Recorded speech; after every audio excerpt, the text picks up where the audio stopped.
Au service de la protection de la faune, la région nord du Québec est desservie par 16 bureaux éparpillés sur un immense territoire qui couvre les 2/3 de la province.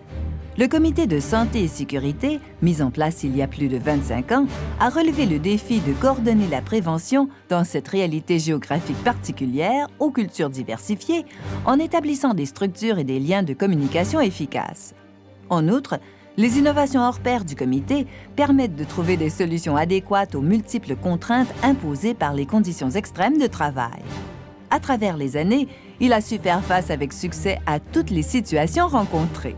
La région nord du Québec, on couvre 66 de la province de Québec, mais avec des étendues immenses, donc des distances immenses entre les bureaux et un climat qui est très particulier aussi. Le froid, le blizzard, les vents, plus qu'on va dans au Nunavik, plus qu'on est affecté par ça.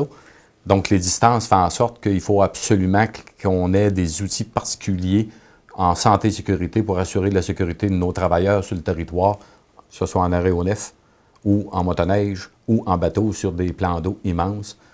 On se donne des outils et les moyens nécessaires pour assurer la sécurité de ces gens-là.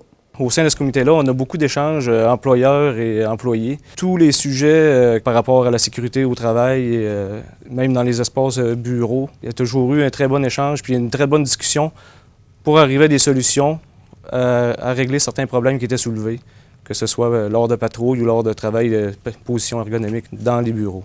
C'est important dans notre communauté avec l'immensité de notre région, hein, puis avec les agents, avec la signature Pays des Braves, la Sanérotuk avec les Inuits. C'est important qu'on se réunisse avec les deux cultures, dans le fond, c'est culture Cri, culture Inuit, puis la culture québécoise qui travaillent ensemble. Et nous, ça nous ouvre les yeux aussi sur une réalité et il nous permet de défendre les points de vue et de corriger les situations ou de fournir des équipements qu'on ne retrouve pas ailleurs en province, mais qu'on trouve ici au nord du Québec. Un exemple, qu'on a fait le kit de survie en forêt. Le kit n'était pas adapté sur le Nunavik. Nous autres, on a fait adapter dans le nord. On a modifié notre kit de survie pour le grand nord québécois. Les agents sur le terrain et même dans les bureaux savent que le comité travaille pour eux, savent que les sujets qui soumettent à les représentants en santé et sécurité dans chaque bureau en région, ils savent que les sujets sont ramenés en réunion dans les rencontres du comité de la région. Puis il y a un retour qui est fait aussi systématiquement par les comptes rendus du comité dans les bureaux. Le partage d'énergie entre eux, de support entre le comité, mais dans l'ensemble des agents de protection de la faune dans le nord du Québec, c'est vraiment le sentiment de partage et de support entre eux autres qui est relié directement avec le dynamisme de tout le monde, mais un dynamisme de comité exceptionnel. J'ai rarement vu ailleurs dans mes autres fonctions ailleurs en province.